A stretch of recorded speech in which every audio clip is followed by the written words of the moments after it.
స్నేహితులారా, మిక్కు తెలుసా ఛానల్ కి స్వాగతం. మీకు వీడియో నచ్చితే దయచేసి లైక్ చేయండి, షేర్ చేయండి మరియు సబ్స్క్రైబ్ చేయండి. మనలో చాలామందికి కొన్ని చెడు అలవాట్లు ఉంటాయి. వాటిని వదిలించుకోవాలని ఎన్నోసార్లు ప్రయత్నిస్తాం, కానీ ఎందుకో కుదరదు. అలాంటి వాళ్ల కోసమే ఒక పవర్ఫుల్ జపానీస్ సిస్టమ్ ఉంది. దాని గురించే ఈరోజు మనం మాట్లాడుకోబోతున్నాం.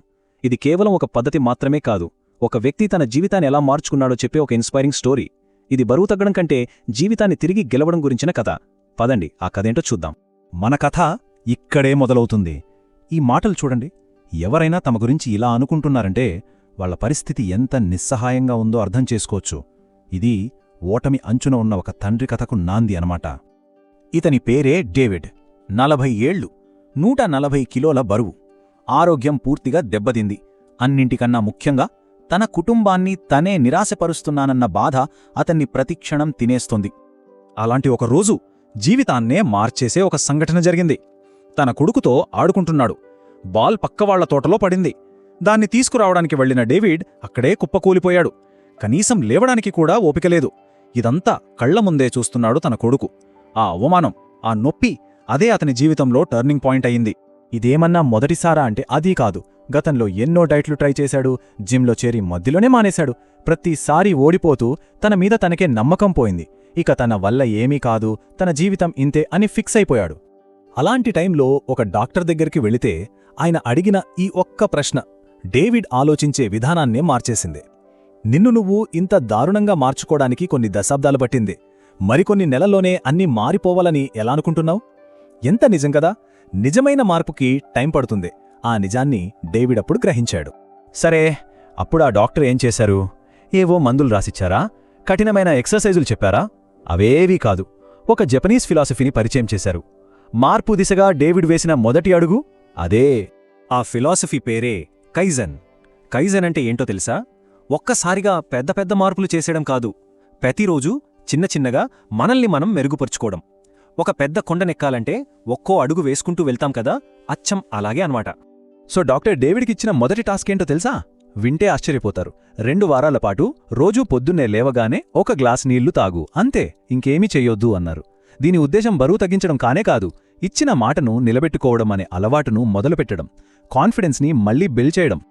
ఆ చిన్న పని వెనకున్న అసలైన మ్యాజిక్ ఇదే. 1%. ప్రతిరోజూ జస్ట్ 1% ఇంప్రూవ్ అవ్వడం. వినడానికి చాలా చిన్నగా అనిపిస్తుంది కదా, కానీ దీని పవర్ వేరే లెవెల్లో ఉంటుంది. ఆ 1% పవర్ ఏంటో ఇక్కడ చూడండి. ప్రతిరోజు మనం చేసే ఆ చిన్న ప్రయత్నం ఏడాది చివరికి ఎంత పెద్ద మార్పును తీసుకొస్తుందో చూస్తే మైండ్ బ్లాక్ అవ్వాల్సిందే. ఇది సింపుల్ ఇంట్రెస్ట్ కాదు, కాంపౌండ్ ఇంట్రెస్ట్ లాంటిది. రోజులు గడిచే కొద్దీ దీని ప్రభావం ఊహించని విధంగా పెరుగుతుంది. ఓకే, ఆ మొదటి విజయం తర్వాత డేవిడ్ ప్రయాణంలో మరో 2 కొత్త ప్రిన్సిపల్స్ యాడ్ అయ్యాయి. ఇప్పుడు కేవలం అలవాట్లు మార్చుకోవడమే కాదు, లైఫ్కి ఒక పర్పస్, ఒక బ్యాలెన్స్ తీసుకురావడం మీద ఫోకస్ పెట్టాడు. రెండో ఫిలాసఫీ హరా హాచిబు. సింపుల్గా చెప్పాలంటే కడుపు పూర్తిగా నిండే వరకు తినకుండా 80% నిండింది అనిపించగానే ఆపేయడం. దీనికోసం డాక్టర్ ఒక సింపుల్ టెక్నిక్ చెప్పారు. సగం తిని ఒక 20 నిమిషాలు ఆగు, అప్పటికీ ఆకలిగా ఉంటేనే మిగతాది తిను అన్నారు. అంటే మన బాడీ సిగ్నల్స్ని మనం వినడం నేర్చుకుంటామన్నమాట. ఆ తర్వాత తన డైలీ రొటీన్లో ఒక చిన్న నడకను యాడ్ చేసుకున్నాడు. రోజూ తన కూతురుతో కలిసి మెయిల్ బాక్స్ వరకు నడవడం. మొదట్లో చిన్నగానే అనిపించినా ఆ 30 నిమిషాల నడక వాళ్ళిద్దరి మధ్య బంధాన్ని మళ్లీ బలంగా మార్చేసింది. అది కేవలం ఎక్సర్సైజ్ కాదు, ఒక ఎమోషనల్ కనెక్షన్. అప్పుడే డాక్టర్ ఆ కీలకమైన ప్రశ్న అడిగారు, అసలు నువ్వు ఎందుకు మారాలనుకుంటున్నావు? ఈ ప్రశ్నతో మూడో ఫిలాసఫీ పరిచయమైంది. అదే ఇకిగాయ్. అంటే మన జీవితానికి ఒక అర్థం, మనం బ్రతకడానికి ఒక కారణం వెతుక్కోవడం. అప్పుడు డేవిడ్కి అర్థమైంది, తన అసలు లక్ష్యం బరువు తగ్గడం కాదని, తన కుటుంబంతో, ముఖ్యంగా తన పిల్లలతో యాక్టివ్గా, హెల్దీగా టైం స్పెండ్ చేయడమే తన నిజమైన కోరిక అని. అదే అతని ఇకిగాయ్. అదే అతని ప్రయాణానికి అసలైన ఫ్యూయల్లా పనిచేసింది. అయితే ఏ ప్రయాణం కూడా సాఫీగా సాగదు కదా. అడ్డంకులు, ఎదురు దెబ్బలు అనేవి కామన్. డేవిడ్ కథలో కూడా ఒక పెద్ద స్పీడ్ బ్రేకర్ వచ్చింది. అప్పటిదాకా సాధించిందంతా వేస్ట్ అయిపోయిందని ఫీల్ అయిన మూమెంట్ అది. ఒక ఫ్యామిలీ వెడ్డింగ్లో కంట్రోల్ చేసుకోలేక ఎక్కువగా తినేశాడు. అంతే, అయిపోయింది, అంతా నాశనం చేశాను అని కుంగిపోయాడు. ఇలాంటివి మన లైఫ్లో చాలాసార్లు జరుగుతుంటాయి కదా. ఒక్క తప్పుతో మొత్తం పోయిందని ఫీల్ అవుతాం. ఈ టైంలోనే డాక్టర్ అతనికి ఓబీసెబి అనే ఇంకో అద్భుతమైన జపానీస్ కాన్సెప్ట్ని పరిచయం చేశారు. దీని అర్థం అసంపూర్ణతలో కూడా ఒక అందాన్ని చూడటం, పర్ఫెక్ట్గా ఉండాల్సిన అవసరం లేదని యాక్సెప్ట్ చేయడం. ఒక్కరోజు చేసిన తప్పు నెలల తరబడి చేసిన కష్టాన్ని చెరిపేయదని ధైర్యం చెప్పారు.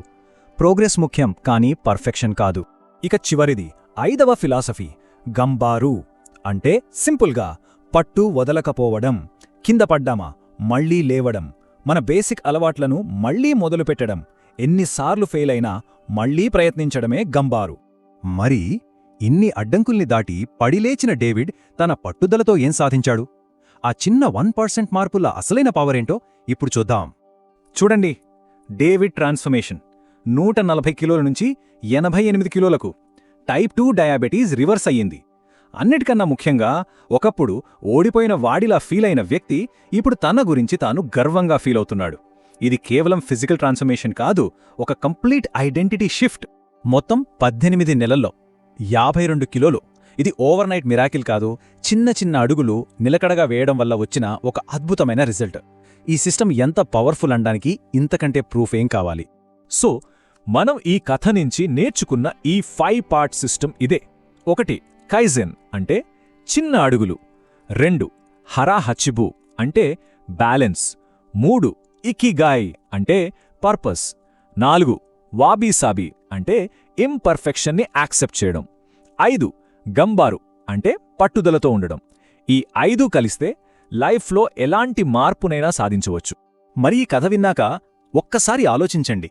మన జీవితంలో మనం తీసుకురావాలనుకుంటున్న మార్పు కోసం మనం వెయ్యబోయే ఆ మొదటి 1% అడుగు ఏంటి?